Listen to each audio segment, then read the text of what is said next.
सच्चिदानंद भगवान की जय। लक्ष्मी नारायण भगवान की जय। रामचंद्र भगवान की जय। कृष्णचंद्र भगवान की जय। पवन सुत हनुमान की जय। रामायण में शंकर भगवान की वंदना की गई, राम जी की वंदना की गई,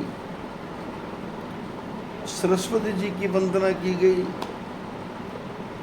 और गणपति जी की वंदना की गई। उसके बाद गुरु की वंदना।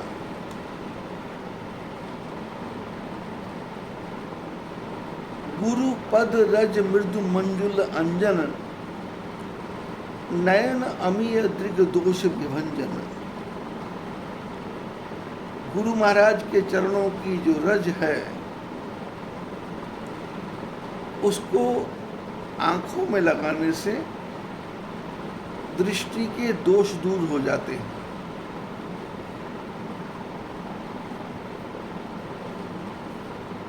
संसार में ज्यादा वस्तुएं दृष्टि दोष का कारण है।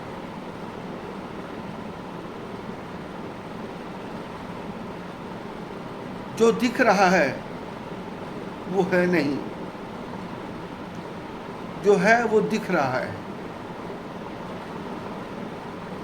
क्योंकि हमारी दृष्टि का संबंध हमारी बुद्धि के साथ है और बुद्धि का संबंध आत्मा के साथ है और आत्मा का संबंध पूर्व जन्मों के साथ है।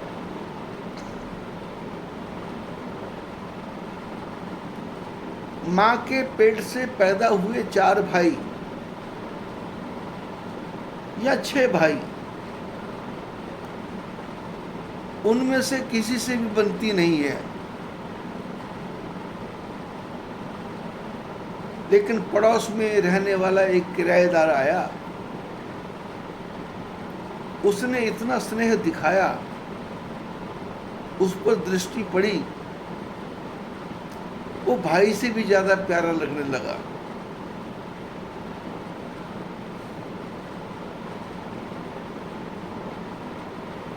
परिवारों में नियम है, बच्चों का विवाह हो तो मामा लोग भात भरने आते हैं।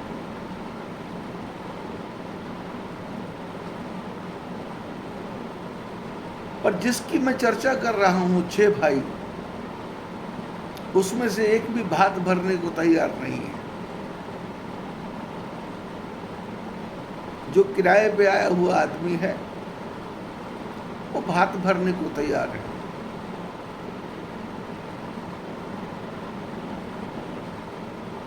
ये दृष्टि दोष या दृष्टि का भ्रम। और दृष्टि किसके साथ संबंधित है? बुद्धि के साथ।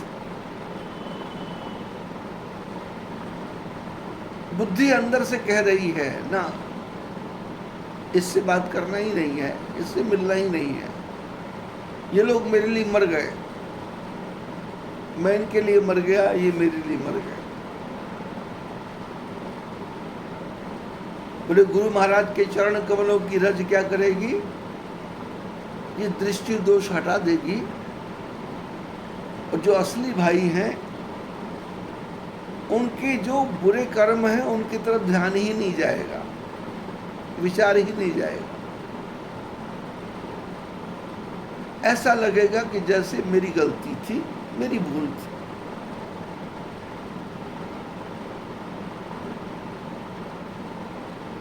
गोस्वामी जी ने कहा, गुरु महाराज के चरणों का सहारा लो। बंदो गुरु पद पद्म परागा, सुरुचि सुबास सरस अनुरागा। अमीय मूरी मय चूरन चारू। गुरु महाराज के चरणों का पराग। बंदो गुरु पद पद्म परागा सुरुचि सुबास सरस अनुरागा।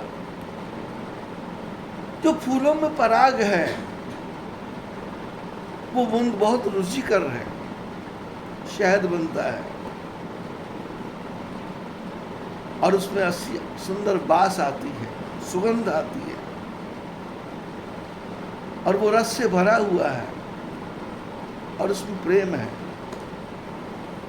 और वो अमृत जैसा है। मूरी में चूर्ण चारू, संसार की भव रोगों से दूर करने वाला है गुरु महाराज के चरणों का पराग, जो गुरु महाराज के चरणों की रज।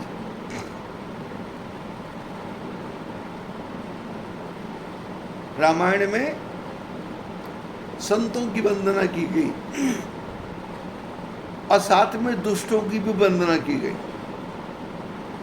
बंदों संत असज्जन चरणा, दुख प्रद उभय बीच कछु वरना। मिलत एक दारुण दुख देही, विचरत एक प्राण हर लेही। बोले संतों के चरणों में भी प्रणाम और असंतों के चरणों में भी प्रणाम। बोले क्यों? बोले दोनों ही दुख देते हैं, संत भी दुख देते हैं और दुष्ट भी दुख देते हैं। दुखप्रद उभय बीच कछु वर्णन, बोले दोनों में दुखप्रद है, वर्णन किया गया है। बोले क्या? बोले मिलत एक दारुण दुख देही। बोले जो दुष्ट है वो जब मिलते हैं तो भयंकर दुख देते हैं, वो दुखदाई हैं। और संत जब बिछुड़ते हैं तो प्राण हर लेते हैं। मिलत एक दारुण दुख देही, बिछुड़त एक प्राण हर लेही। संतों का बिछुड़ना दुखदाई और असंतों का मिलना दुखदाई। रामायण में भूतों की वंदना की गई, प्रेतों की वंदना की गई, संसार के जितने भी बुरे लोग हैं उन सब की वंदना की गई। क्यों? प्रातःकाल जब उठेंगे तो कमरे को साफ करना पड़ेगा। अब कमरे को साफ करना है तो एक कोने से झाड़ू लगाना पड़ेगा। जब झाड़ू लगेगा उसके पहले देखा कि ऊपर जाले लगे हुए हैं तो पहले जाले झाड़ लेते हैं। जाले झाड़ लिए, सारा साफ हो गया और फिर देखा कि जो सोफे हैं, जो फर्नीचर है, उस पर डस्ट जमी हुई है। तो एक तरीका तो यह है कि गीला कपड़ा लो और उस पर मार दो, और दूसरा तरीका यह है कि एक छोटा सा डंडा लो और उसके आगे कपड़ा लेकर के ऐसा बांध दो, उसको डंडे के ऊपर कपड़ा रखो, फिर उसके नीचे बांध दो और बांध करके उसको कस के 2-3 गांठ बांधी और कपड़े को ऐसा झटका तो कपड़ा पूरा आगे आ गया। अब ज़्यादा मेहनत नहीं करनी पड़ेगी। डस्टिंग के लिए उसको धीरे धीरे मारते गए, डस्ट उड़ करके दीवारों पर चली गई। अब दीवारों को भी साफ करना है तो वहां पर उसी से धीरे धीरे करते करते नीचे आ गई। अब नीचे आ रही है नहीं आ रही पता कैसे लग रहा है? खिड़की में से प्रकाश आ रहा है और प्रकाश में भी दिखाई दे रहा है कि वो धूल उड़ रही है। सारा कमरा साफ कर लिया, लेकिन साफ करने वाला मूर्ख आदमी है। वो क्या करता है? कि पोछा लगाने वाली बाल्टी को बाहर रखता है और फिर पोछा लगाता है। फिर पोछा लगाने के बाद वो गंदा पानी उसको बाहर करने के लिए मशीन आजकल नीचे है, मैसेज से डब्बा करो तो वो दूसरे गंदगी चली जाती, लेकिन ये उसको लेकर के आगे जाता है और आगे जाके वापस आता है तो इसके पैरों के साथ मिट्टी लगी हुई भी वापस आ जाती है, काम डबल हो जाता है। जाले झाड़े, डस्टिंग झाड़ी और धूल मिट्टी फिर ऊपर आ गई, तो इसने बुद्धिमानी से काम किया कि कपड़ा गीला कर दो भाई, इससे पूरा पूरा साफ करते चले जाओ। तख्त के नीचे भी सफाई करनी है, यहाँ भी सफाई करनी है, वहाँ भी सफाई करनी है, घड़ी के आसपास भी सफाई करनी है, कोई वस्तु हिल न जाए, कोई वस्तु गिर न जाए, कोई कांच की वस्तु टूट न जाए, और बहुत आराम से काम करना है।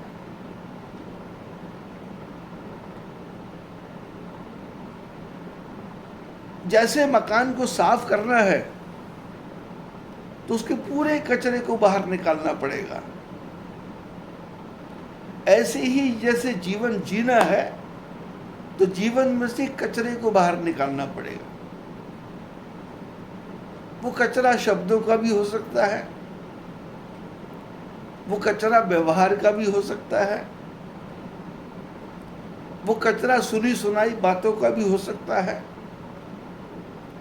वो कचरा पड़ोस में से किसी ने जोर से शब्द बोल दिए उससे भी हो सकता है। कचरा एक प्रकार का नहीं है, क्योंकि हमारा जो मन है वो ग्रहण करता है, और मन क्या है? विशाल समुद्र।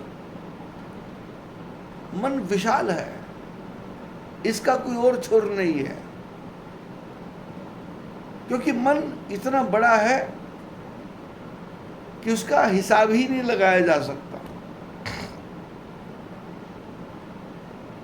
ये मन कभी कभी ऐसी बात को छुपा लेता है कि लाख कोशिश करने के बाद भी दूसरा उसको निकाल ही नहीं सकता। और ये मन ऐसा है पागल कि बिना मतलब अपने आप ही बोलता चला जाता है, अपना भेद खोलता चला जाता है, अपनी बातें बताता चला जाता है, लेकिन फिर भी मन मन है। मन का अर्थ है जो भार तोलने वाला होता है, उसमें मन कहते हैं। मन मैंने 40 सेर का बाट, 1 किलो का बाट उठाया जा सकता है, 2 किलो का बाट उठाया जा सकता है, 3 किलो का बाट उठाया जा सकता है, लेकिन 40 सेर, वो 40 सेर का जो मन है यहाँ है, हृदय के अंदर है, और इतना भारी है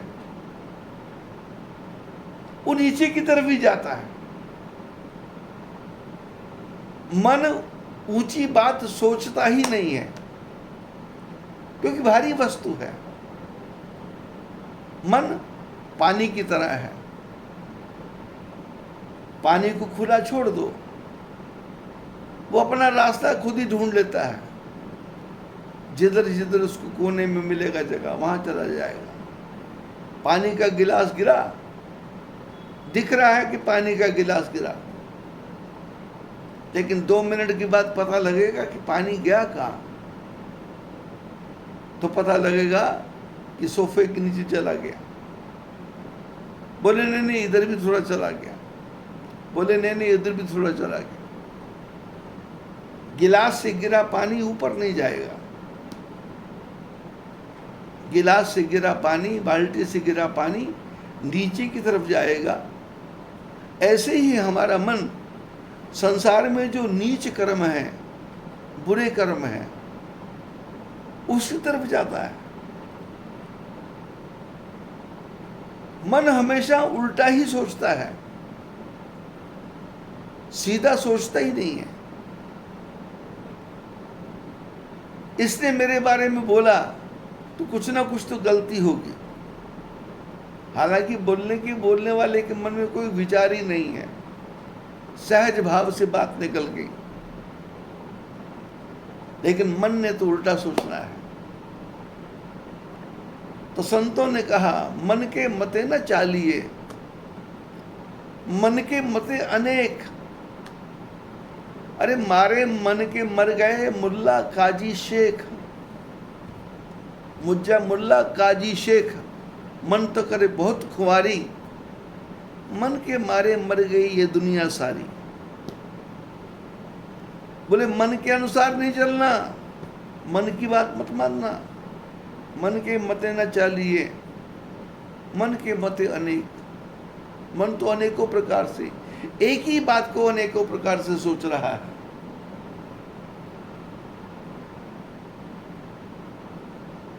ऊन आई तो मन सोच रहा है कि सॉक्स बना ले, मन आई तो मन सोच रहा है कि स्वेटर बना ले, मन आई तो ऊन आई तो मन सोच रहा है टोपी बना ले,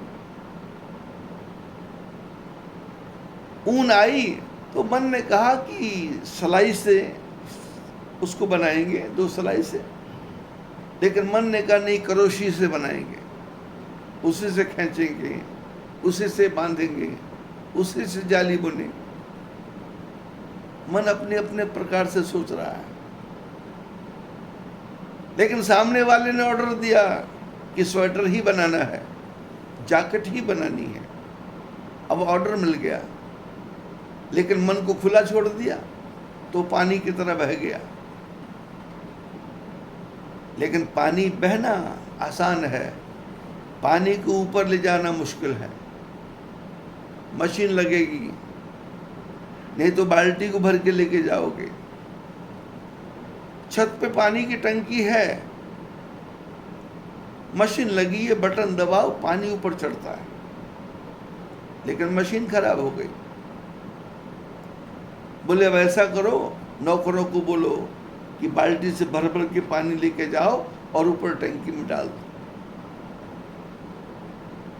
बाल्टी से भर के लेके जा रहे हैं तो मेहनत लग रही है, थकावट हो रही है। मशीन को दबाएंगे तो बिजली का बिल आ रहा है। तो उसने कहा कि ऊपर पानी चढ़ाओ ही मत, नीचे ही नहा लो,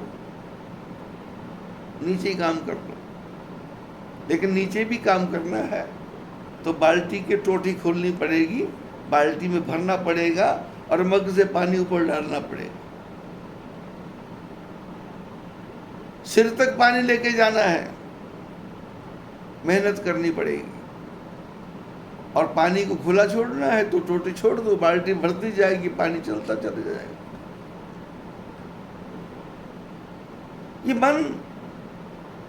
ये मन है वो मनुष्यानाम कारणम बंध मोक्षयो।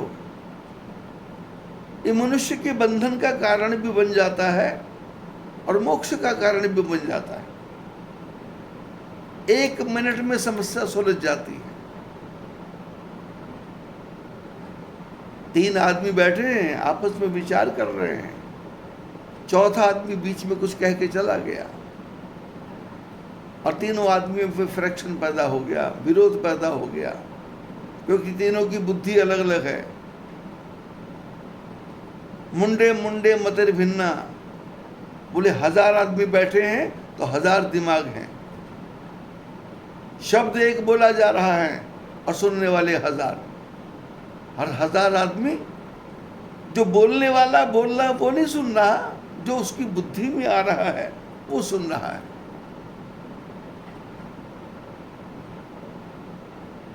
अब संसार में तो हजारों महात्मा हैं, कथाकार कितने हैं, पर मेरे को तो 3-4 महात्माओं के नाम याद है। और जो सुनने वाला है वो 3-4 महात्माओं में से किसी से प्रेम करता है, और मैं कथा में वो 3-4 आदमी का ही विरोध करता हूँ किसी कारण से, तो सुनने वाला सोचता है कि ऐसा महात्मा जी को नहीं बोलना, किसी का विरोध करने से क्या लाभ। पर नहीं,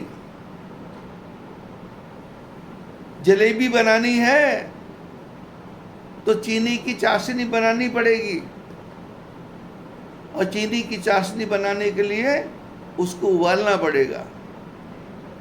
उबालने के बाद में उसमें 1 कप दूध डालना पड़ेगा। अब दूध डालेंगे तो फिर वो चीनी में से जो कचरा है, मिट्टी है, खराब है, ऊपर झाग आएगी। अब उस झाग को छलनी से उठा करके एक तरफ निकालते जाना है, फेंकते जाना है, या भट्टी में डालते जाना है। अब जो चाशनी है बिल्कुल साफ होनी चाहिए। बिल्कुल चाशनी साफ है तो जब जलेबी बनाएंगे और उस कच्ची जलेबी को गरम करके उस चाशनी में डालेंगे, और डाल करके ऊपर से छलनी रखेंगे और चाशनी में डूबेगी, कचरा नहीं है, पूरी चाशनी जलेबी के अंदर घुस जाएगी। ऐसे ही जो सत्संग करने वाला महापुरुष है वो विद्वान होना चाहिए, वक्ता नहीं होना चाहिए। वक्ता मैंने होता है बकवास करने वाला। विद्वान का अर्थ है जो बात को पकड़ करके पूरा समझा दे, विदंडावाद ना करे, फालतू के अपने आप को बड़ा बनाने की घोषणा न करे, शास्त्र सम्मत बात करे जो शास्त्रों में लिखा है।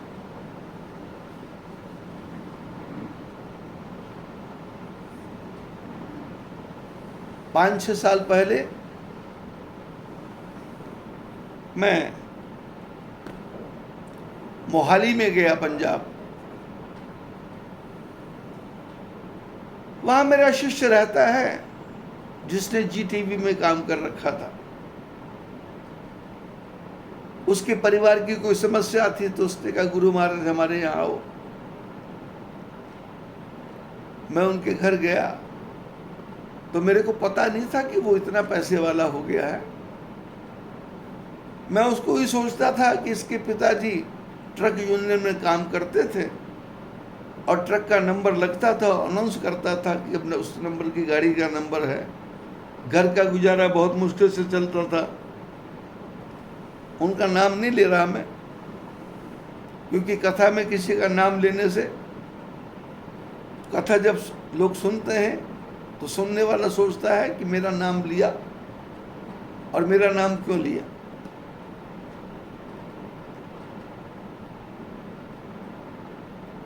बच्चे छोटे थे, 2 लड़कियां और 1 लड़का।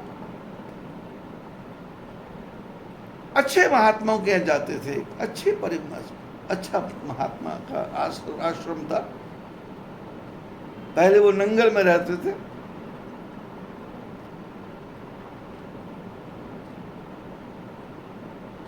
महात्मा जी के जाने के साथ साथ सत्संग से प्रेम हो गया। मैं भी उनके गांव में पहुंच गया।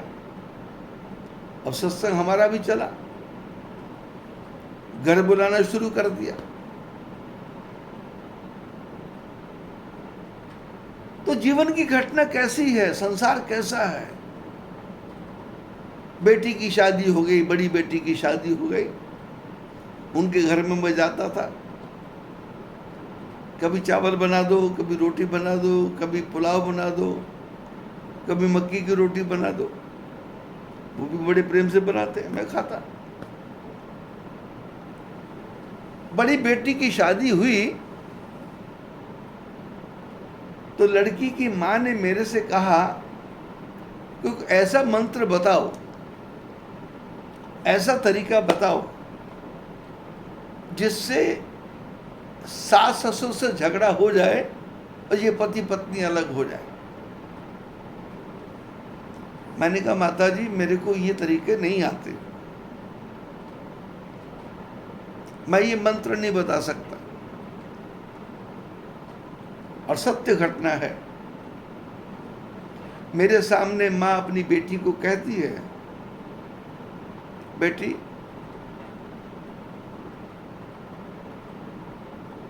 तेरे को एक मैं तरीका बताती हूँ, वो तरीका कर। तेरा पति तेरे सास के ससुर के विरोध में हो जाएगा, घर में झगड़ा हो जाएगा, घर में तनाव हो जाएगा, और तू भाग करके हमारे यहाँ आ जाना। क्या करूं? बोले करना ये है कि अकेले कमरे में बैठना है, ससुर किसी काम से आएगा और लेटे लेटे आवाज लगानी है पिताजी, तो उसका ध्यान आएगा, पिताजी पास में आएंगे। इधर से अचानक तुम्हारा पति आ जाएगा और तुमने अपने कपड़े ठीक करने लग जाना। पिताजी चले जाएंगे, कुछ हुआ ही नहीं। इधर पति आएगा, तुमने बोलना ही नहीं है, खाना भी देना है, पानी भी देना है, पर पति से नहीं बोलना। एक समय, दो समय, तीसरे समय पति बोलेगा कि तेरा मुंह बंद हो गया है, क्या है, बकती क्यों नहीं, बोलती क्यों नहीं? तो तुमने बोलना नहीं। सिर्फ ऐसा मुंह का चेहरा बनाना है कि जैसे तुमको रोना सा आ रहा है, आंसू निकलने ही वाले। वो कहेगा तुम कुछ उदास हो क्या, तुम कुछ रो रही हो क्या? बोले नहीं नहीं, ऐसा कुछ नहीं। और ऐसा करते करते थोड़े आंसू निकालना। पति पूछेगा हुआ क्या? बोले नहीं, छोड़ो, बात ही मत करो। अरे भाई कुछ बोलो तो सही। बोले मैं नहीं बोल सकता। बोले हुआ क्या? बोले छोड़ो। पति ने कहा मेरी कसम। बोले नहीं, आपकी कसम नहीं खा सकती, मैं कुएं में गिर जाऊं, मैं फांसी लगा दूं, मैं सब कुछ कर दूं, और मैं आपको नहीं। पति घबरा जाएगा, पूछेगा हुआ क्या है? अरे बता तो सही। बोले पापा जी। बोले क्या हुआ पापा जी, तबीयत खराब है तेरे पिताजी की? बोले नहीं नहीं नहीं, आपके पापा जी। बोले क्यों? बोले बिस्तर पर लेटी हुई थी और आकर के मेरे कपड़ों को छेड़ने लग गए। वो तो मैंने अपनी करवट बदली और अपने आप को बचा लिया, और इतने में आप आए थे और पापा जी धीरे से सरक गए। बोले ऐसा करना। सुन करके मेरा दिमाग एकदम घूम गया कि एक माँ अपनी बच्ची को कहां तक नीचे गिरने की शिक्षा दे सकती है, घर को फोड़ने की। उसकी बात में चला गया। परिवार में फ्रिक्शन पैदा करना था।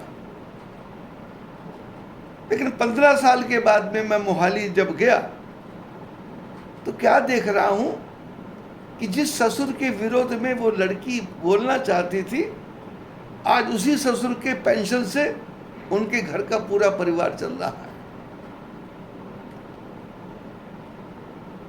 ससुर जी को पिताजी पिताजी बोल रही है, अपनी मां को डायन बोल रही है जो सिखा रही थी।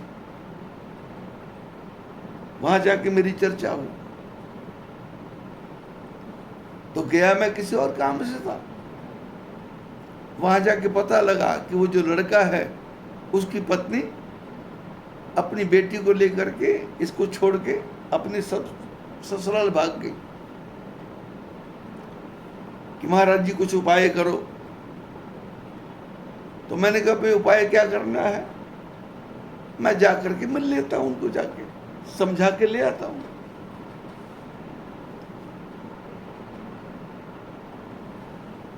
और वो काम इतना ऐसा काम करता था कि इतना सुंदर मकान बनाया मोहाली में, दिव्य मकान, कांच के दरवाजे बटन से खुलने वाले, और एयर प्यूरिफाई ऐसी मशीन जो हवा को स्वच्छ कर दे, कमरे की गंदी हवा को खींच ले और कमरे की सारी हवा को स्वच्छ कर दे। लेकिन मकान तो बनाया पर हैंडल करना नहीं आ रहा। एयर प्यूरिफाई का बटन कहां से दबाना है उसको पता ही नहीं है। वो कांच का शीशा चल गया, बीच में फंस गया, अब बटन कौन सा दबाना ये पता ही नहीं है।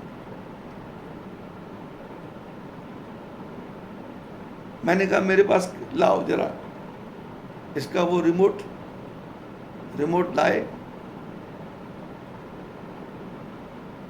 तो जब रिमोट देखा तो जो उसमें सेल लगा हुआ है वो उल्टा लगा हुआ। मैंने रिमोट का ढक्कन खोला और सेल को ठीक किया और बटन दबाया और दरवाजा बिल्कुल फिट जाके बैठ गया। बाहर की धूल नहीं आ सकती, बाहर की ध्वनि नहीं आ सकती, बाहर लोग बातें करते हैं आवाज नहीं आ सकती। साउंड प्रूफ बन गया कमरा। वो लड़का काम क्या करता है, जीटीवी पे काम करता था, इसने अपने घर में आकर के 2 चैनल बना दिए। ये कथाओं के चैनल जो 20-20 मिनट आते हैं। आपने देखा होगा जो कथाएं आती है, भागवत कथा हो तो 6-6 घंटे आती है, 3-3 घंटे आती है, 4-4 घंटे आती है। लेकिन जो छोटे छोटे एपिसोड है वो 20-20 मिनट के, उसका वो लोग पैसा लेते हैं 30,000 रुपये महीना। शाम को 3 से लेकर के 6 तक चलाना है तो लेडीज का समय है तो उसका अलग टाइम है, उसका 60,000 रुपया 20 मिनट का। और रात को 9 से 11 चलाना है तो सारी दुनिया देखती है, उसका 90,000 रुपया 20 मिनट का। अब उनके घर में गए तो उन्होंने कहा कि महाराज आप भी कुछ बोलो, तो आपका भी हम इसमें डाल देते हैं, टीवी में डाल देते हैं। 5-5 मिनट की वाइट बोलते हैं उसको, वाइट, कि 5 मिनट बोलो, हम डालेंगे कि महात्मा जी क्या बोलना चाहते हैं और क्या बात करना चाहते हैं। अब मेरे पास तो ज्ञान की बातें हैं। मैंने 5 मिनट बोला, उन्होंने कैमरा वगैरह लगाया, मेरे कपड़े वगैरह ठीक किए, मेरा कॉलर वगैरह ठीक किया, और उधर से वो कुछ ब्रश लेके आए, इधर फेरा उधर फेरा उधर फेरा। मैंने कहा ये क्या कर रहे हैं? बोले थोड़ा सा जो माथे पे खड्डे वड्डे दिखाई दे रहे हैं ये भर जाएंगे तो उससे लुक बढ़िया आएगा। अब मेरे को तो कपड़ा ऐसा करने की आदत, उन्होंने कपड़े ठीक कर दिए सीधे, बोले इसको ऐसा कर लो। फिर कुर्ते को भी थोड़ा ठीक कर दिया, फिर इधर से भी ठीक किया, फिर इधर से ठीक किया, फिर कैमरे को फिट किया, फिर माइक को यहाँ लगाया। तो मेरे को आदत ऐसा करने की, तो माइक से टकराता है, तो उन्होंने कहा हाथ नीचे रखो, इधर बार बार नहीं करना, और हाथ सीधा करके बोलो, ऐसे करके बोलो। 1 बार लिया उन्होंने, 2 बार लिया, 4 बार लिया, 10 बार लिया। मेरी तो घूम फिर के कहानी वही कि भगवान की तरफ कैसे जाना है। उसने कहा ये नहीं चलेगा, चला के देखते हैं। अब चला के देखा तो जो देखने वाले हैं उसको लाइक ही नहीं कर रहे।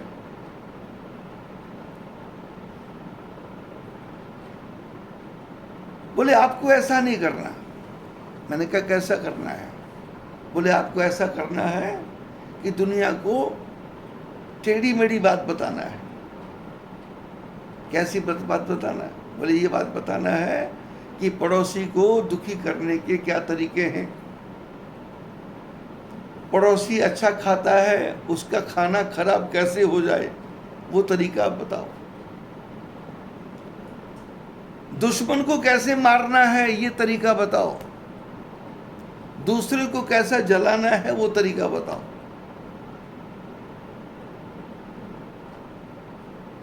अब बचपन से मैं महात्मा में घूमता हूं तो अच्छे से अच्छे महात्मा का संग हुआ और दुष्टों का भी संग हुआ। गांजा पीने वाले, भांग पीने वाले, शराब पीने वाले, मांस खाने वाले, शमशान घाट में रहने वाले,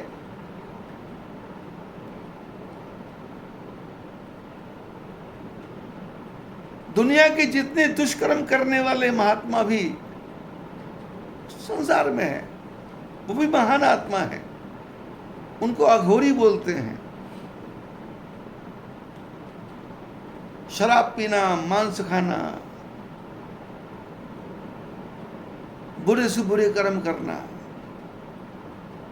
ये भी एक तरीका है साधना का।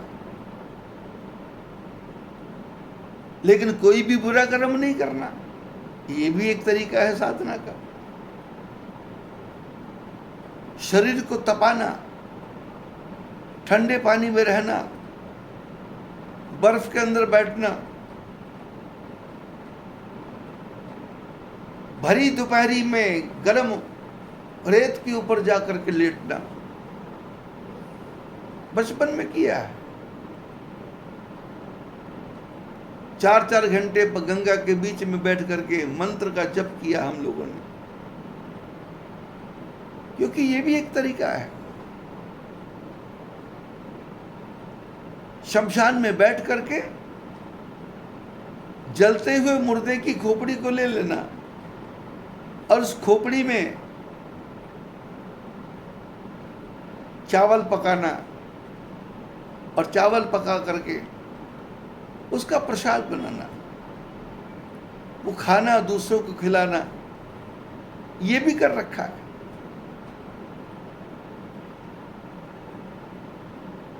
दूसरे को वश में कैसा करना है वो भी साधना कर रखी है। तो उसने कहा कि ये सब, ये जो कर रखा आपने, इसी के बारे में बताओ। तो मैंने बाइट दी कि पड़ोसी के घर में झगड़ा करवाना है तो क्या करना चाहिए। पड़ोसी कंगाल हो जाएगा, पड़ोसी भीख मांगने लग जाएगा। तो मैंने कहा एक चमड़े का जूता लो और चमड़े के जूते के ऊपर का चमड़ा लो, उसको आरी से, चाकू से काट लो, उसकी जो फीता है बांधने वाला उसको निकाल लो, यदि नहीं है तो वैसे जूता निकाल लो। अब जूता निकाल करके उसके चारों तरफ जूते में ठोकने वाली कीलें ठोक दो।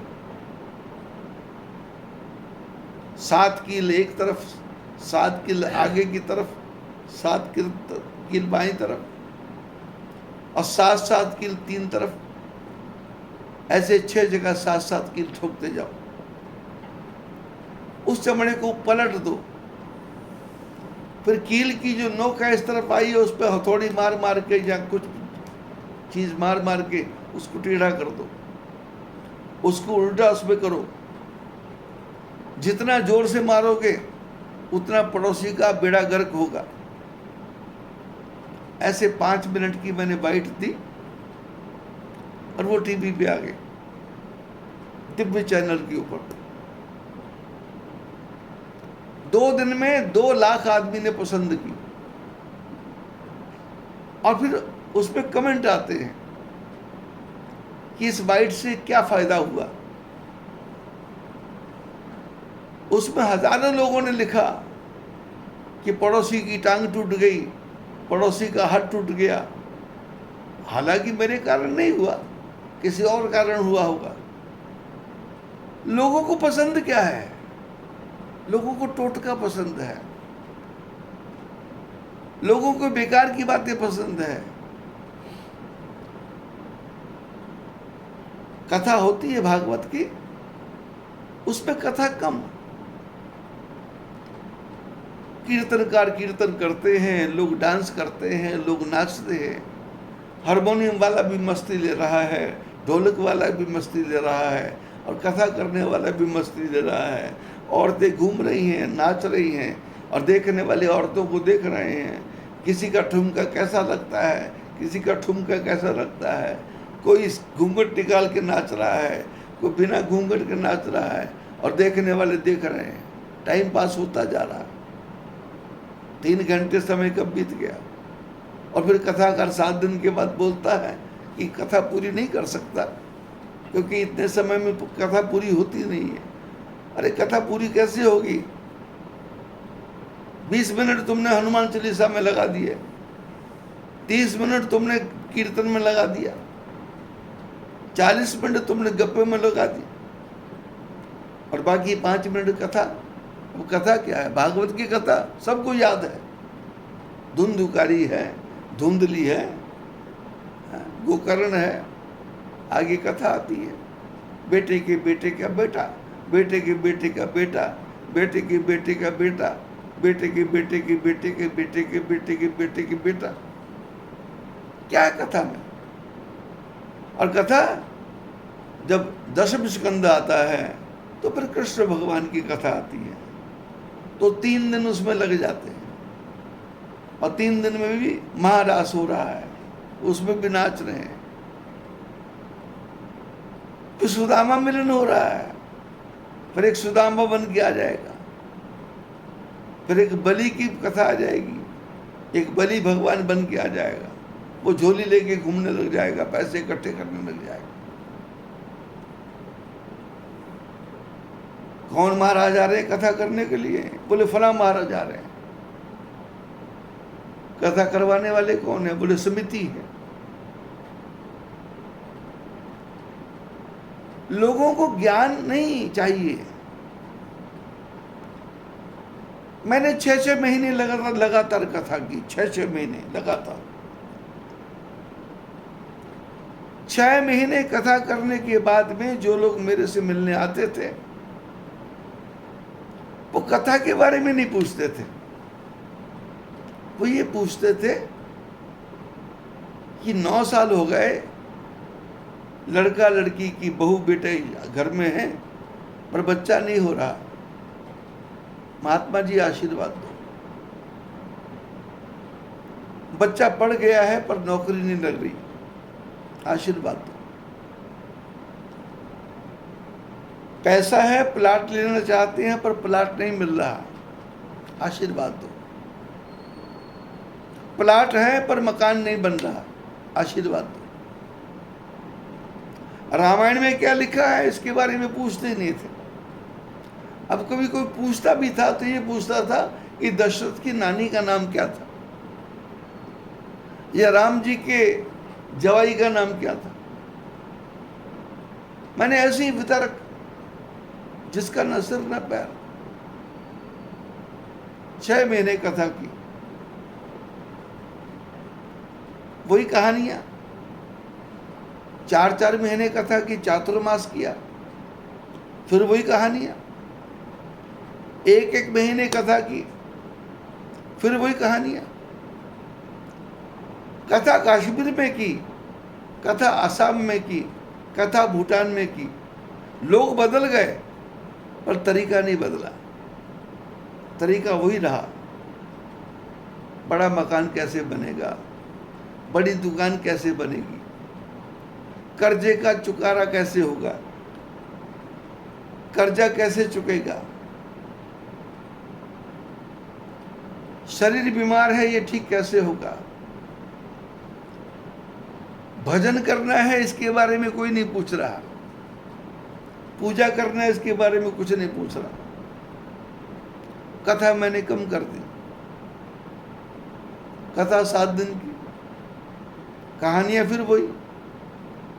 फिर मैंने सोचा कि कथा करने से क्या लाभ है।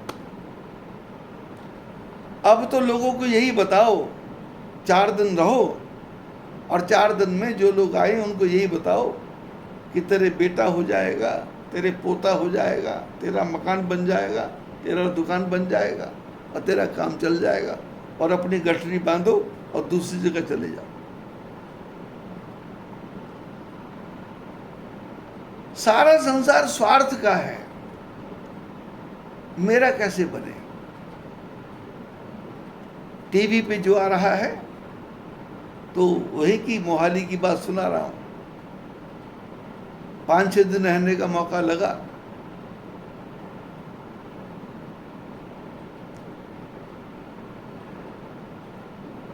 अचानक उनके घर में एक पंडित जी आए।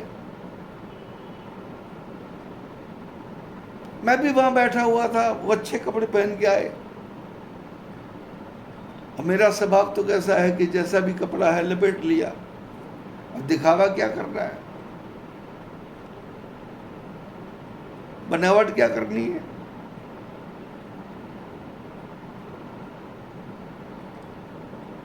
तो यहाँ पंडित जी आके बैठे, परिवार का जो लड़का था वो भी आके बैठा, और घर के जो 3-4 आदमी थे वो भी बैठे। लड़के की बहन बैठी, लड़के का जीजा बैठा। मीटिंग हो रही थी।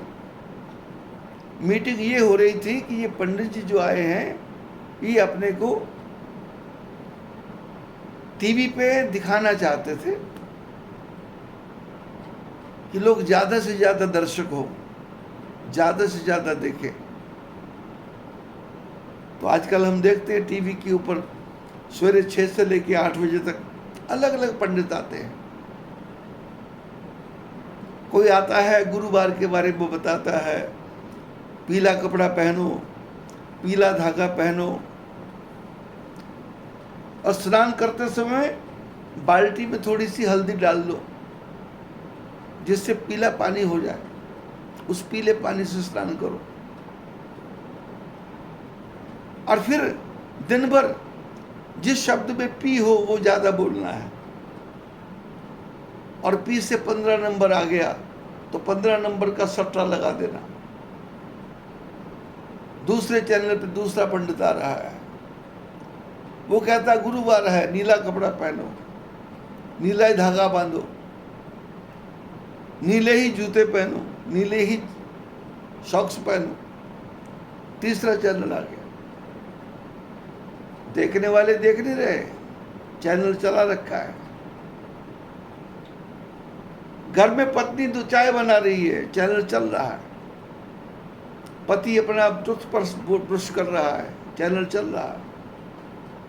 बेटा बाथरूम में नहा रहा है, चैनल चल रहा है। कौन सुन रहा है, कौन नहीं सुन रहा, सारी अपनी अपनी कहानी बताते जा रहे हैं। मैं सिलीगुड़ी में गया कथा करने के लिए, तो मेरे को विज्ञापन देना था पेपर में।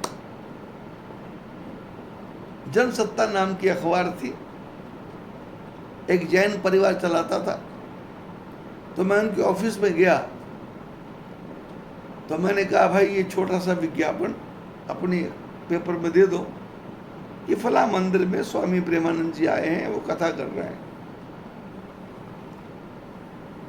हमारी आपस में बातचीत हो रही थी कि कितने सेंटीमीटर का, कितना बड़ा कॉलम का, कितने कॉलम में कितना पैसा लगेगा, तो अपना मोल भाव चल रहा था। इतने में उनका जो नौकर है, प्रेसमैन है, वो आया। उसने कहा कल का पेपर तैयार हो रहा है, लेकिन राशिफल क्या डालना है। अब पेपर में लोग राशिफल देखते हैं कि मेरी राशि पे आज क्या है, तो उसमें लिखा रहता है कि ये होगा, वो होगा, ऐसा होगा, वैसा होगा। तो उसने कहा कि राशिफल देख लो जो डालना है। बोले नहीं नहीं नहीं, आप बताइए। तो जो अखबार वाला था, उसके अखबार वाले के चेयर के पीछे अखबारों का, बंडलों का ढेर लगा था, पुरानी अखबारों का, जिसमें वो प्रूफ रख लेते हैं। तो उसमें उसने वो खड्डे उठाए, और खड्डे उठा करके उसमें से 3 साल पुराना एक अखबार निकाला। अखबार निकाल करके उसका राशिफल बोला, ये राशिफल देखो और इसी को छाप दो। 3 साल पुराना अखबार, उसका राशिफल कल की अखबार में छप गया, और कल की अखबार में जो पढ़ेंगे वो सोचेंगे मेरी राशि का फल यही है। क्यों? दुनिया दुखी है, दुनिया मूर्ख है। दुनिया को सीधा रास्ता बताएंगे वो सीधा रास्ता नहीं चलेगी, उसको टेढ़ा रास्ता बताएंगे तो उसको अच्छा लगेगा। दूसरे की निंदा करेंगे अच्छा लगेगा, दूसरे की बुराई करेंगे अच्छा लगेगा, दूसरे की अच्छाई करेंगे अच्छा नहीं लगेगा। अब बड़ाई करना चाहूं तो मैं अपने जीवन की बड़ाई कर सकता हूं। मेरे 50 साल हो गए, 16 साल की उम्र में संन्यास लिया, अब 70 साल की उम्र हो गई, 54 साल हो गए महात्माओं के बीच में रहते रहते। और 54 साल में क्या देखा महात्माओं में? यही तो देखा, दृष्टि दोष तही कर विमल विवेक विलोचन। गुरु जी के चरणों के कमल का अंजन मिल गया तो दृष्टि का दोष मिट जाएगा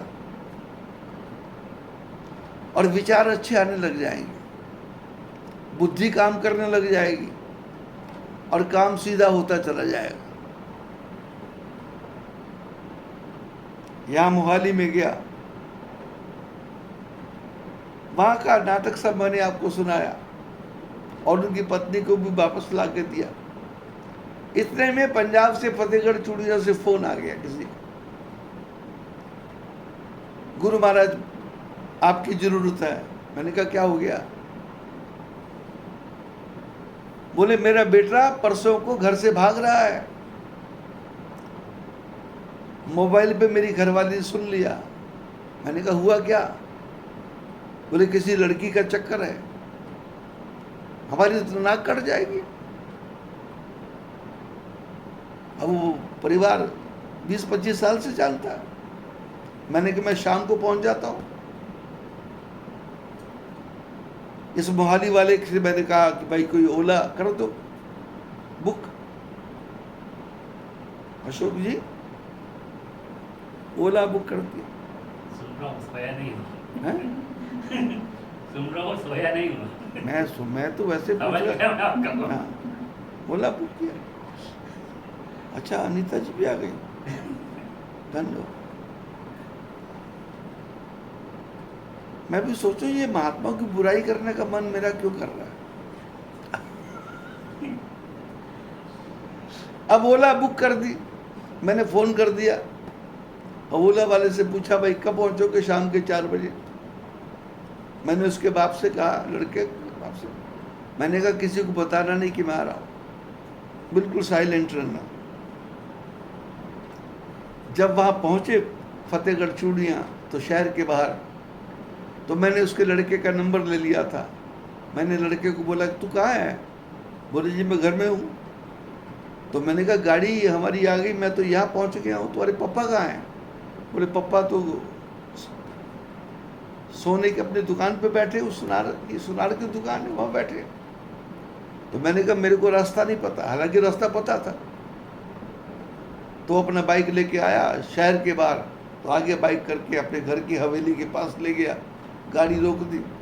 मैंने कहा सामान निकाल ले गाड़ी में से, गाड़ी में सामान निकाल लिया और ओला वाले को पैसा उसने देना था जिसने भेजा, चला गया। घर में आए तो पिताजी ने बुलाया था और हम ऐसे अनजान बन गए जैसे हम एक दूसरे की बात जानते ही नहीं। जैसे बैठे, क्या करोगे? मैंने कहा फ्रेश होऊंगा। फ्रेश होने गया, आधे घंटे जाके सोचता रहा कि बात शुरू कैसे करूं। यदि कहता हूं कि लड़की का चक्कर है तो लड़के के मन में भ्रम हो जाएगा कि किसी ने शिकायत की है। यदि बोलता हूं ऐसा तो बात खराब हो जाएगी। अब करूं तो क्या करूं? नहा धो के आया, मैंने कहा भाई चाय बना दो। चाय पी, चाय पीने के बाद में 6 सवा 6 बज गए।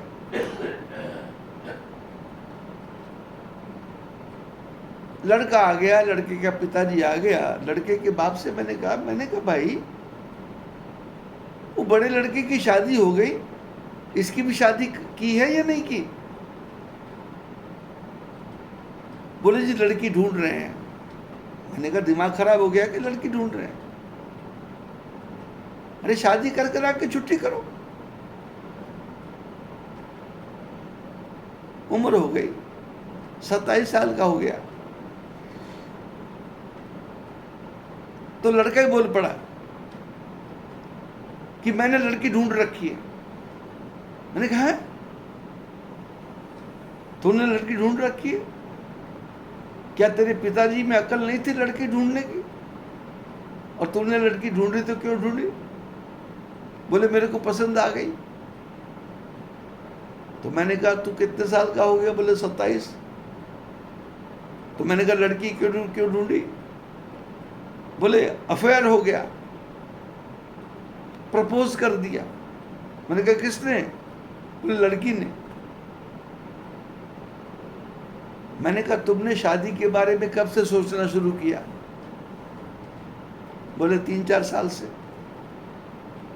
मैंने कहा तुमने तो 3-4 साल से शुरू किया होगा। तेरे माँ बाप ने जिस दिन से तू पैदा हुआ है उस दिन से ही सोचना शुरू कर दिया था कि ये बड़ा होगा, इसके लिए लड़की ढूंढेंगे और इसकी शादी करेंगे। तेरे माँ बाप बुद्धिमान है कि तू बुद्धिमान है?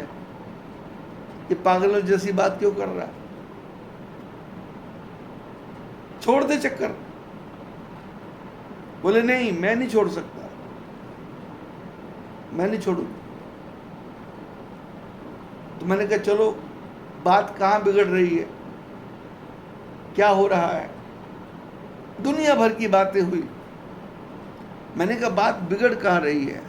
बोले बात बिगड़ रही है, लड़की का बाप नहीं मान रहा। तो मैंने कहा ऐसा करो, गाड़ी स्टार्ट करो और 8 बजे चलते हैं। लड़के के पिताजी को लिया गया, लड़के को लिया गया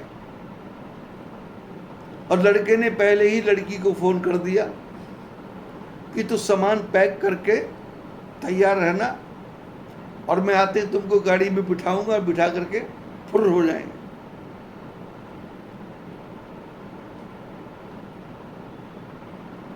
हम लोग वहां पहुंचे,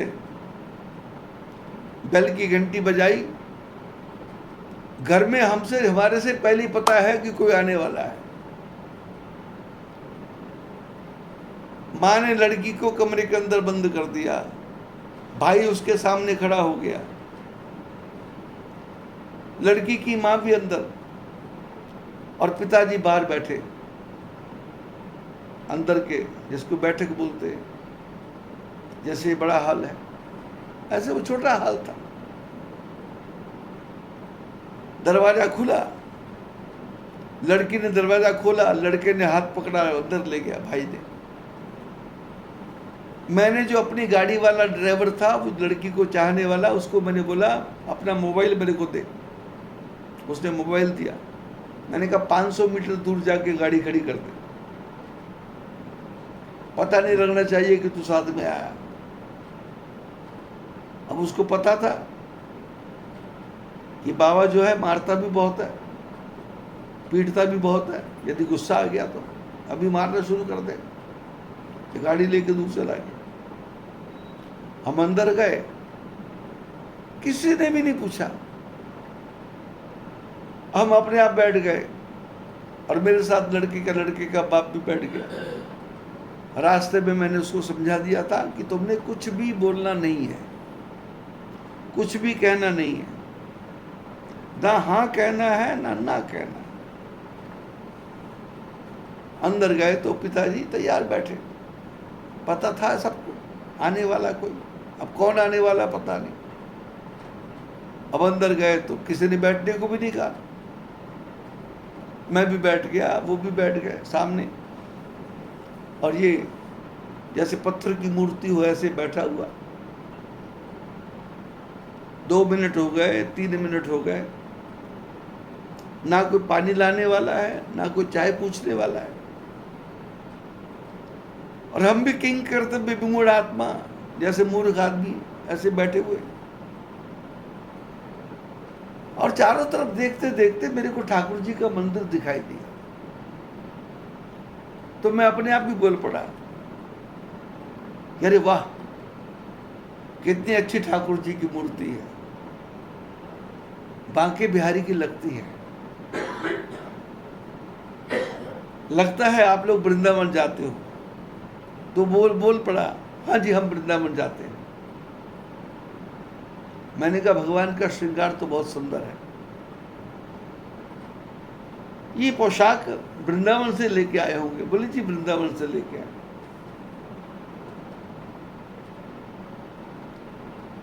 तो मैंने कहा कि हम आए हैं, कोई पानी वानी मिल सकता है?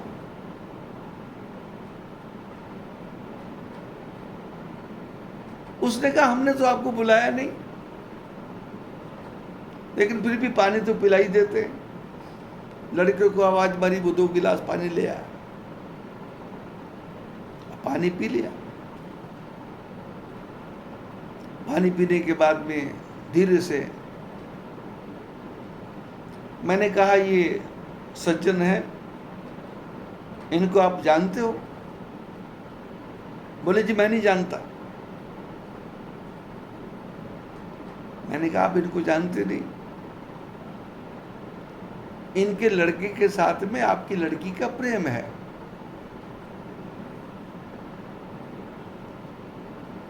आपकी लड़की इस तरह के लड़के से प्रेम करती है और 3 साल से प्रेम कर रही है। बोले हमारी लड़की किसी से प्रेम नहीं करती। मैंने कहा प्रेम नहीं करती है तो मेरे को कोई सपना नहीं आने वाला, मैं इनका परिवार का गुरु हूं। इनका फोन आया था तो मैं इसी कारण आया हूं, क्योंकि मेरे को पता लगा कि 2 दिन में लड़का लड़की घर से भागने वाले हैं। अब लड़का लड़की भाग के शादी करेंगे तो शादी तो होगी, आपकी भी नाक कटेगी, इनकी भी नाक कटेगी, दोनों की नाक बच जाए उसका कोई तरीका निकालो। तो लड़के के बाप लड़की के बाप ने कहा हम मर जाएंगे पर इनके परिवार से शादी नहीं करेंगे। तो मैंने कहा फिर ध्यान रखना, हम जा रहे हैं, परसों को आपकी लड़की को भगा करके हम लेके जाएंगे और धूमधाम से शादी करेंगे। अपनी इज्जत बचानी है तो देख लो, हमारी इज्जत रखनी है तो देख लो, इनकी इज्जत रखनी है देख लो। हम जा रहे। इतने में लड़की की माँ अंधी थी, आंखें तो थी पर दिखना बंद हो गया था, अंदर से भड़क के आई, हाथ दोनों अकड़ गए, हम शादी नहीं कर सकते, हम शादी नहीं करेंगे, हम बात नहीं करेंगे। मैंने कहा ठीक है माता जी नमस्कार, जा रहे हैं। मैंने कहा परसों का दिन, कल दोपहर को 12 बजे तक बता देना कि शादी धूमधाम से करना है कि आराम से करना है। बाहर आए, कोई छोड़ने नहीं आया। जो मेरे साथ आदमी गया था वो कुछ बोलना चाहता था, मैंने उसको हाथ पकड़ा जोर से कि बिल्कुल चुप, साइलेंट। लड़कियों को आवाज मारी और मैंने उसको बोल दिया, उसके बाप को, कि रास्ते में जो बोलूंगा वही करते जाना, सुनते जाना, बोलना कुछ नहीं। और जैसे ही लड़का गाड़ी लेके आया, हम गाड़ी में बैठे, मैं आगे की सीट पे बैठा और उसका बाप पीछे की सीट पे बैठा और बात हुई। बोले क्या हुआ? मैंने कहा लड़की का बाप मान गया, 99.9% हाँ हो चुकी है, पर अंदर हाँ नहीं हुई थी। मैंने कहा 99.9% हाँ हो गई, लेकिन 0.1% है, वो कहते हैं कि हमारे बुजुर्ग हैं, बड़े बूढ़े हैं, थोड़ा उनसे सलाह ले लें और कल 12 बजे तक आपको रिपोर्ट दे देंगे। मैं बात कर रहा था तो पीछे से उसका बाप मेरे को पीछे से कमीज घसीट रहा।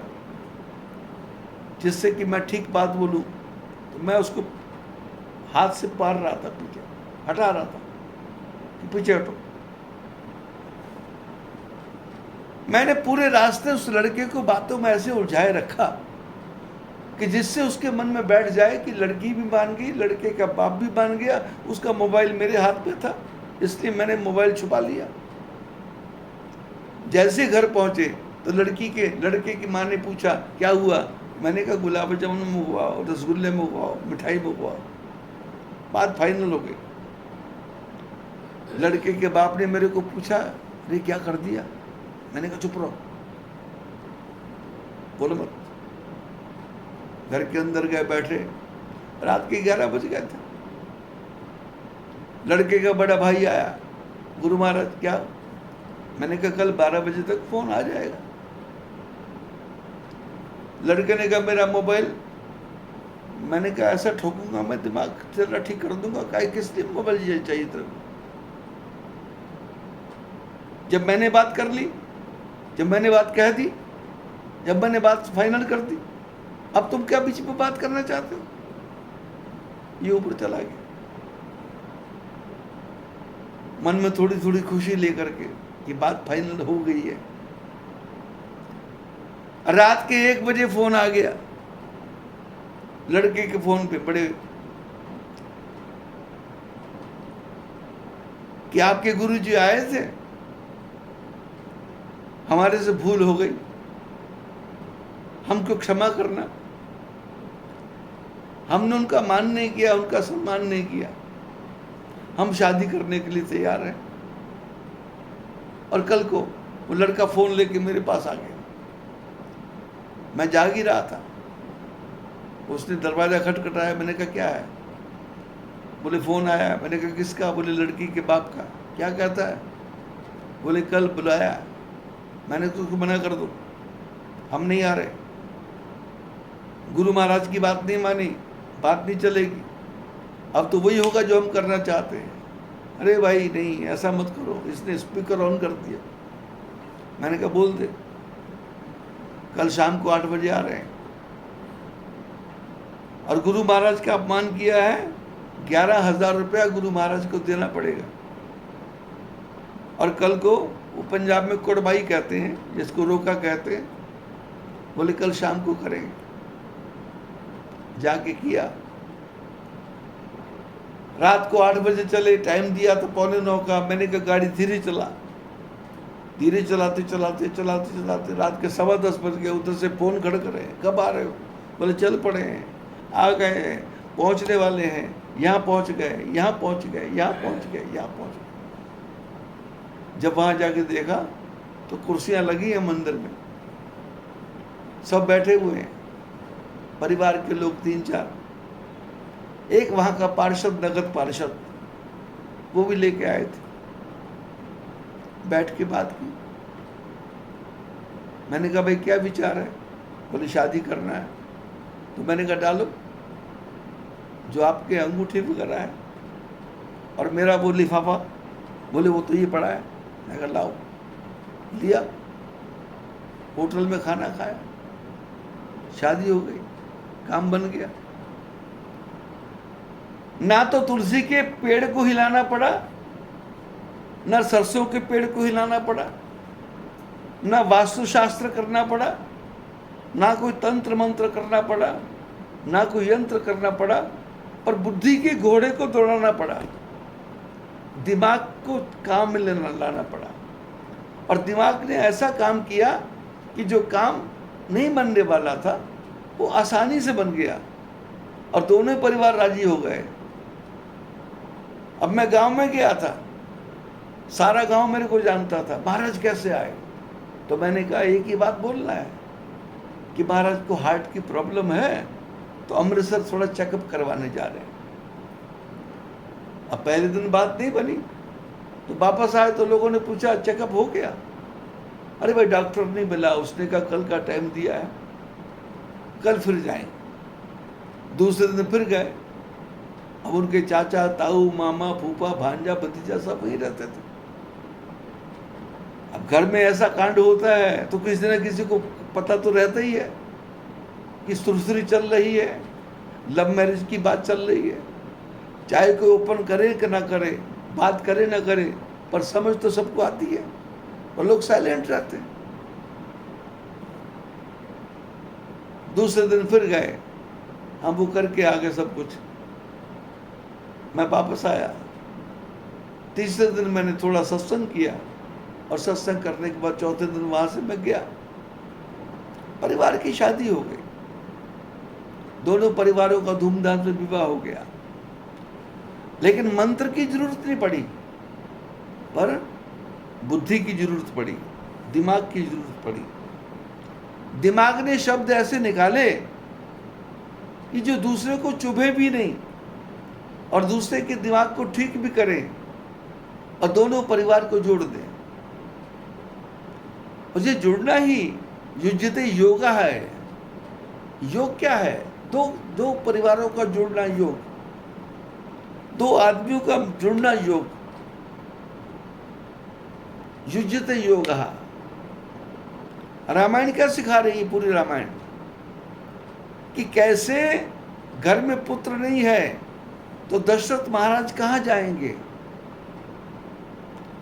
प्रताप भानु कहां जाएगा, अरिमर्दन कहां जाएगा, रावण सीता का हरण करके ले गया तो राम कहां जाएंगे, और किस प्रकार से बुद्धि से बंदरों को कहां कहां भेजेंगे, और किस प्रकार से बाली को मारा है। बाली का बेटा अंगद उसको अपना दूत बना करके राम जी रावण के पास भेजते हैं।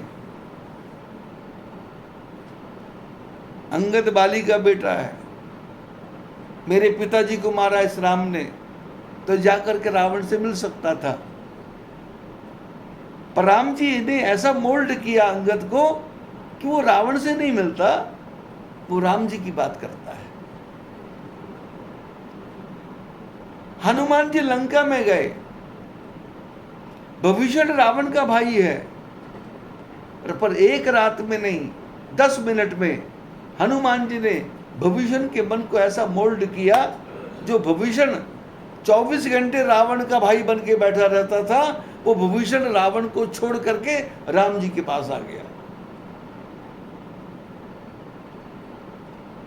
वही रावण जिससे सारे राक्षस कांपते थे, देवता कांपते थे, और हनुमान जी सभा में जाके जब खड़े हुए तो चारों तरफ देखा, सारे देवता कर जोरे सुरद सिप विनीता, भ्रिकुटि विलोकत सकल सभीता। देवता हाथ जोड़ के खड़े हैं, रावण टेढ़ी आंख करता है, देवता थर थर कांपते हैं। देखी प्रताप न कपि बन शंका, जिम यही गण महु गरुड़ अशंका। रावण के प्रताप को देख करके हनुमान जी के मन में कोई भी शंका नहीं आई, कोई भी डर नहीं आया। कैसे? बोले जैसे सांपों के बीच में गरुड़ पहुंच जाए तो सांपों का डंस उसको पता चलता नहीं, वो तो एक एक काट काट के फेंक देता है। देखी बुद्धि बल निपुण कपि, कहूं जान की जाओ। हनुमान जी ने मां सीता जी को कहा, मेरे को भूख लगी है, देखो फल कपि लागी भूखा। मां सीता से कहा फल खाना चाहता हूं, तो मां ने कहा देखी बुद्धि बल निपुण कपि, कहु जानकी जाहु। रघुपति रूप हृदय धरी, तात मधुर फल खाओ। सीता जी ने देखा जो ये बंदर आया है ये बुद्धिमान है, ये ज्ञानी है, ये चालाक है, ये समझदार है। तो सीता जी ने कहा तात मधुर फल खाओ, मीठे मीठे फल खाना। अब मीठे मीठे फल क्या होते हैं? पेड़ पे जो फल लगा होता है वो जब मीठा हो जाता है वो जमीन पे गिर जाता है, वो अपनी डाली को छोड़ देता है। जो पेड़ पे लगा रहेगा वो खट्टा ही रहेगा। तो सीता जी ने इशारा किया कि जो नीचे गिरे हुए फल हैं उनको खाना, तात मधुर फल खाओ, मीठे फल खाओ। पर हनुमान जी तो कुछ और ही करना चाहते थे। हनुमान जी ने पेड़ों को हिलाना शुरू किया। अब जब पेड़ को हिलाएंगे तो कच्चे फल भी गिरेंगे, तो कच्चे फल भी गिरे, कच्चे भी गिरे, पक्के भी गिरे, कच्चे भी खाए, पक्के भी खाए। और अपने बुद्धि के चमत्कार से रावण को ऐसे परास्त किया कि रावण हार के बोलता है इसकी पूंछ में आग लगा दो। और पूंछ में आग लगते ही हनुमान जी ने ऐसे ऐसे चमत्कार किए जो आगे की कथा में जिनकी चर्चा करेंगे। आज की सत्संग का महत्व ये है कि यदि मैं अपने आप को चाहूं कि मैं बहुत ज्ञानी हूं तो ज्ञानी नहीं हूं। भगवान की कृपा से थोड़ा सा ज्ञान मिला है, थोड़ा सा ज्ञान। थोड़ा सा ज्ञान कितना? बोले सुई सिर के बाल के जिससे भी 1000 गुना कम ज्ञान मेरे पास है, और इतना ज्ञान सबके पास में है। किसी के पीछे भागने की आवश्यकता नहीं है। यदि आपके दिन ठीक हैं तो आपको मिट्टी में से सोना दिखाई देने लग जाएगा। यदि आपके दिन ही खराब हैं तो आप अपने हाथ से सोना भी फेंक दोगे। कांच किरिच बदले ते लेही, करते डार परस मणि देही। कांच ले लेगा और पारस मणि फेंक देगा, क्योंकि दिन उल्टे आ गए। और दिनों का फिर कथा के शुरू में मैंने बताया था कि दृष्टि बुद्धि से जुड़ी है, बुद्धि आत्मा से जुड़ी है, और आत्मा पूर्व जन्मों से जुड़ा हुआ है। हम जितने लोग बैठे हैं इनमें से हमारा आपस में पूर्व जन्म का कोई ना कोई संबंध है, कोई ना कोई लेना देना है, कोई ना कोई व्यवहार है जो हमको इकट्ठा करके बिठा रहा है। पड़ोस में रह करके भी नहीं आ सकते लोग। घर में 2-2 बच्चे हैं पर मोबाइल में मन लगा हुआ है, नहीं आ सकते। लेकिन जिस दिन मन बदल गया सबसे पहले वही आके बैठेंगे। तो आज के सत्संग का मतलब क्या है कि हमको वितंडावाद में नहीं पड़ना, धोखे में नहीं पड़ना। ये पूजा करवा लो, ये पूजा करवा लो, ये पूजा करवा लो। कोई पूजा नहीं करना, बस एक ही पूजा करना है। जिस गुरु से मंत्र लिया है उसके गुरु के मंत्र का जप करना है, गुरु के पीछे नहीं पड़ना। गुरु मंत्र की कीमत है। प्लेटफार्म पे जो टिकट देता है वो टिकट लेकर के गाड़ी में बैठना है। टिकट देने वाले की पूजा नहीं शुरू कर देना। गाड़ी में बैठेंगे तो स्थान पे पहुंचेंगे।